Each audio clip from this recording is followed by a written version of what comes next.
Bonsoir à toutes et à tous, bienvenue dans l'Odyssée littéraire, votre rendez-vous du dimanche où les livres deviennent des voyages, des auteurs, des éclaireurs d'âme. Aujourd'hui, pour ce nouveau numéro, notre escale nous mène au cœur d'un roman puissant et troublant, Abel Mustapha ou Le deuil des Houris, signé par Aswani Idrissa, publié par La Malienne de l'édition. C'est l'histoire d'un écrivain au sommet de sa gloire, récompensé par les prix Goncourt, mais que la lumière finit par s'éteindre. Elle est aussi celui d'un fils en quête d'un père disparu, d'un homme en quête de sens et d'un créateur qui interroge la frontière entre la parole et le silence, la foi et le doute et entre la vie et la mort. À travers Abel Mustapha, Idrissa nous parlera du poids de la célébrité, du vertige de l'écriture, de la solitude et du courage d'exister. Un roman à la fois lucide et lyrique, spirituel et profondément humain. Monsieur Idrissa, bienvenue sur ce plateau. Merci. Avant de tourner ensemble les pages de notre roman, suivons l'actualité littéraire de la semaine.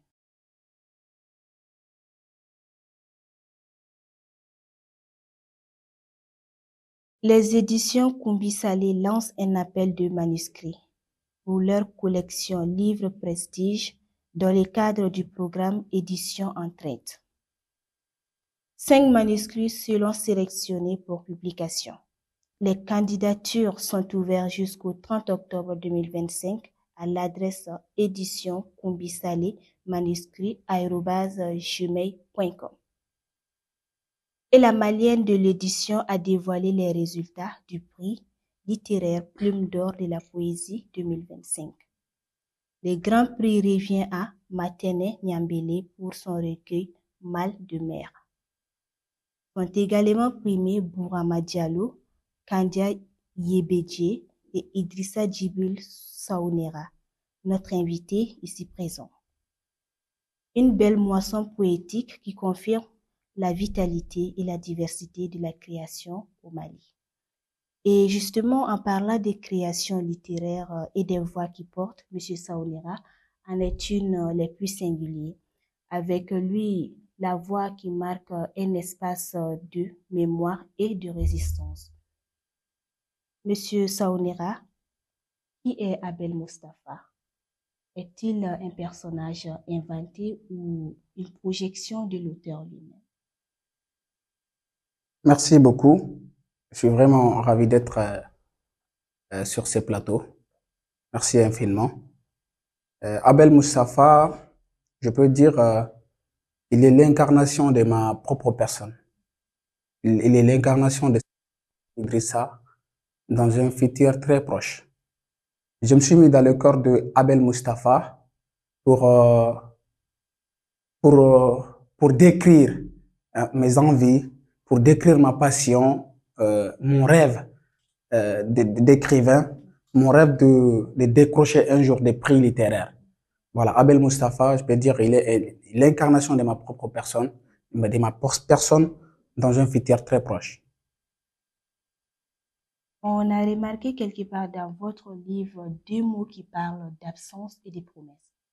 Il s'agit d'Ouri et de deuil. Oui. Alors, pourquoi avoir choisi Ouri comme le titre de votre livre et qui représente-t-il dans le contexte de votre histoire? Ouri, tout d'abord, représente la femme. Les Ouris sont les femmes du paradis. Donc ce sont des belles femmes qui nous sont destinées. Voilà, des belles femmes à l'âge moyen, voilà, qui sont destinées aux jeunes hommes. Voilà, donc je fais référence aux Houris ici, à travers le personnage de Fatima, la jeune dame de la rivière. Voilà. Donc, les Houris sont toutes ces belles femmes-là qui nous passionnent. Donc, toutes ces belles femmes voilà, qui partagent la vie avec nous. Voilà, le deuil, ça montre la souffrance ici. Par exemple, quand je dis le deuil des Houris, c'est-à-dire, dans ce deuil ici, il y a un regret qui est derrière. malgré la dénonciation de la jeune dame de la rivière en faveur de Abel Mustapha, il y a ces regrets-là, même si je ne l'ai pas dévoilé, il y a ces regrets-là qui l'arrangent de l'intérieur. Voilà, c'est pourquoi je dis le deuil des Houris. Fatima représente une Houri pour moi. Et le deuil, pourquoi? Parce que après pas l'incarcération, l'exil de Abel Mustapha, elle va se sentir seule. Et voilà, donc sous le poids de ses propres décisions. Voilà, donc c'est ça. Le deuil montre ici son regret, et l'absence, la nostalgie. Voilà, d'Abel Mustapha. Dans le roman, on a aussi remarqué que Abel écrit Oui. lorsqu'il souffre, même lorsqu'il perd. Alors pourquoi le besoin constant d'écrire, même étant dans la douleur? Ou l'écriture pour vous est-elle une forme de guérison ou une malédiction? L'écriture, pour moi, est une forme de dépistage, une forme de psychothérapie. Donc, c'est par l'écriture que Abel Mustapha a su gérer ses émotions, a su gérer même le poids de l'exil. Voilà, l'écriture, pour moi, est un moyen qui permet à l'auteur d'avoir la paix de l'âme, la paix du cœur, d'être entouré, même en étant seul. Et sans oublier que vous avez évoqué les bruits du silence dans quelque part de votre roman. Oui, Une formule intrigante et un peu paradoxale. oui. Donc, pouvez-vous nous en dire un peu? Est-ce une manière de nous faire croire que ce que l'on dit est plus fort que ce que l'on fait? Bon, généralement, les bruits du silence ici, je fais référence au livre de mon frère, Tchena, un journaliste écrivain, Tchena Tangara, qui a écrit un livre aussi qui s'intitule Les bruits du silence. Donc ici, le silence, ici, est plus dangereux que la parole. Par exemple, une personne silencieuse qui ne parle pas, qui n'agit pas, est plus menaçante qu'une personne qui parle. Voilà, donc on ne peut pas connaître ses intentions et tout. Donc le silence a du bruit et le silence est une réponse à nos questions. Et le silence est capable de tout. Ouais. Donc c'est le titre d'un des livres de Abel Mustapha, voilà, qui a aussi remporté un prix. La mort dans ce roman n'est-elle pas une fin, mais plutôt une source de renaissance? Bon, la mort ici, Abel Mustapha, quand même, il n'est pas mort dans le livre. Je parle de la mort de son papa qui parle derrière les grands murs, les murs invisibles. Voilà, donc, mais Abel Mustapha ici, c'est après l'exil, donc il a su quand même se forger notre visage, qu'il a pu renaître, voilà, de par la peinture, parce qu'à un moment donné, il a décidé de ne plus, voilà, enfreindre le chemin de l'écriture.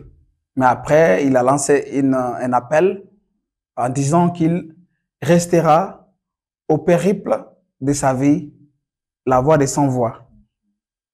Il écrira toujours tant qu'il existe.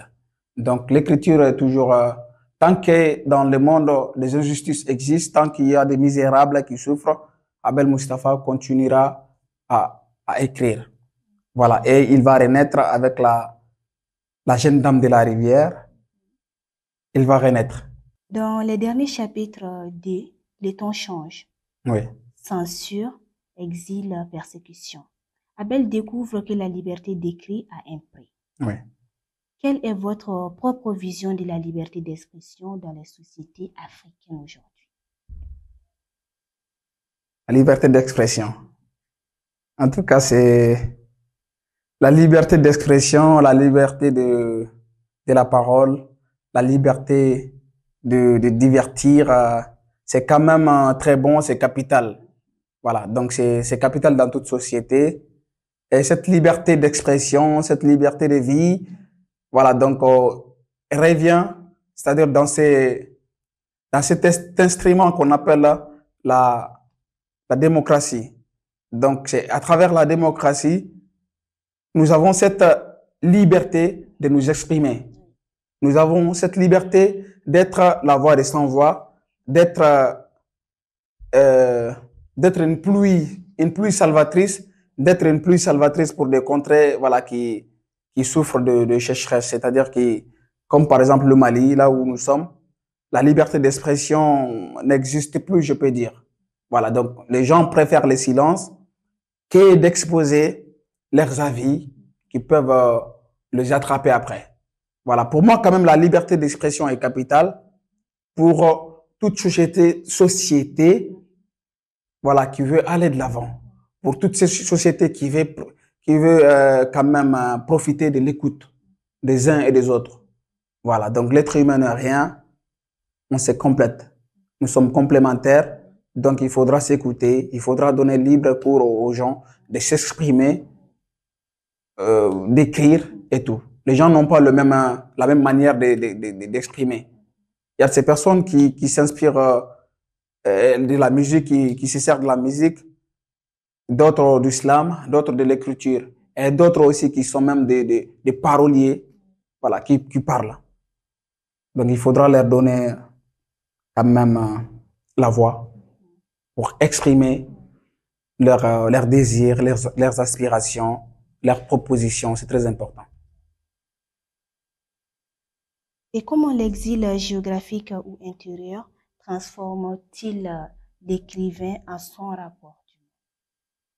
Souvent, il faudra, pour échapper à nos douleurs, pour échapper à notre passé, c'est-à-dire pour se reconstruire, il faut souvent changer d'environnement. Il faut changer d'environnement, changer de milieu, changer d'amis. Voilà, c'est s'unir avec d'autres personnes, rencontrer d'autres horizons. Voilà, donc cela peut nous permettre d'avoir d'autres visions de la vie, d'autres visions de notre situation. Ça peut nous faciliter notre renaissance et à nous aider à nous épanouir. Voilà. Votre écriture semble poétique, Oui. sensorielle et un peu mystique. Oui. Chaque phrase semble rythmée, musicale, presque incantatoire, pardon. Comment travaillez-vous cette musicalité des mots? Il m'arrive souvent de s'amuser avec les mots, même si je n'ai rien à dire, même si je n'ai pas d'inspiration. Il m'arrive de griffonner des choses, de prendre mon petit calepin. J'écris partout, même dans les toilettes. J'écris partout. Donc, il y a cette manie qui me différencie des gens. Souvent j'écris des bazars. J'écris, après je griffonne, je peaufine par la suite. Donc, il y a je peux pas dire que j'ai un style propre à moi-même, mais il arrive que les gens le disent. Il y a un écrivain sénégalais, un mentor, un vieux, du nom de Kemado Touré.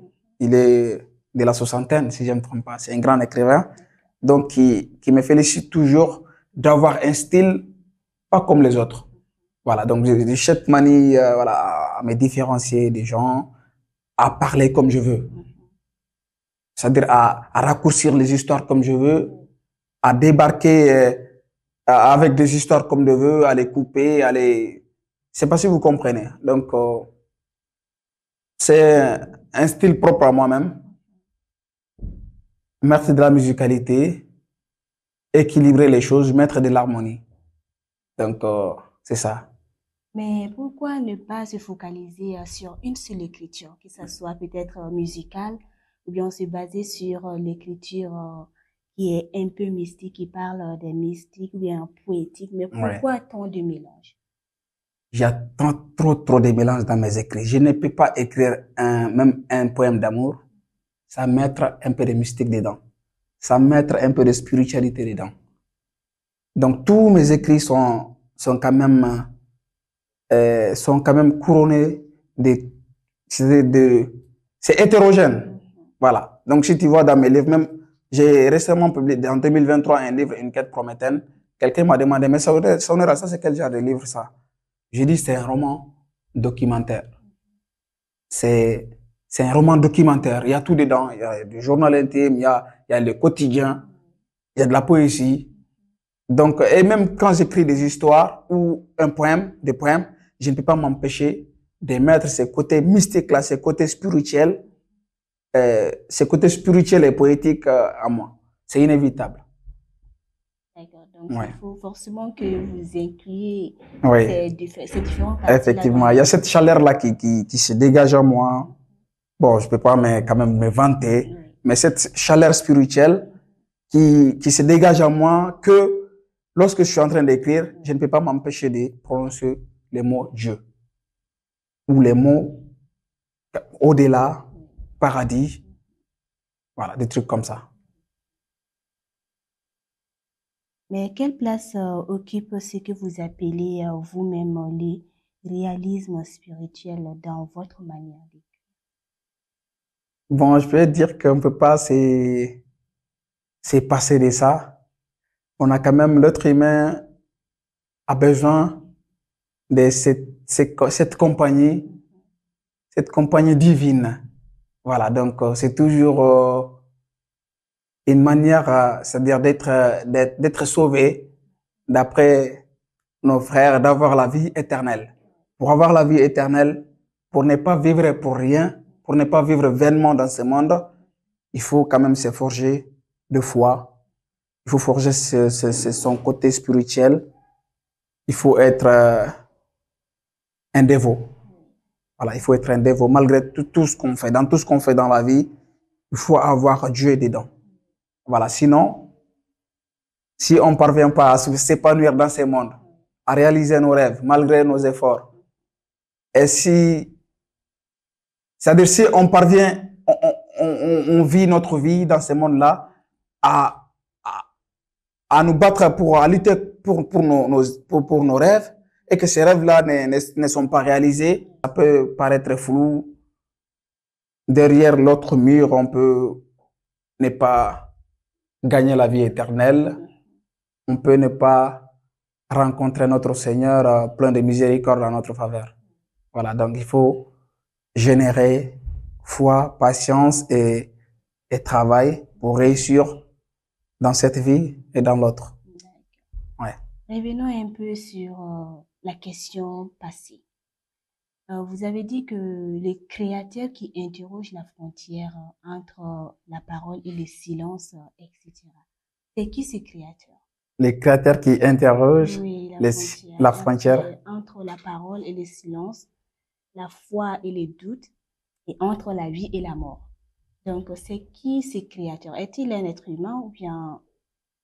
Non, ce n'est pas un être humain, c'est l'ultime créateur, le créateur des cieux et de la terre, Dieu, voilà, qui rétablit toutes ces frontières-là, qui, qui rétablit même le doute dans nos cœurs.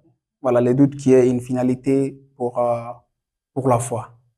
Donc, pour réussir dans toute chose, ou pour atteindre la vérité, il faut d'abord passer par le doute.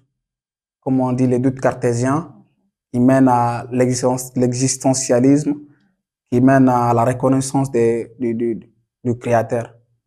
Abel Mustapha ou le deuil des Ouris s'inscrit dans une lignée forte.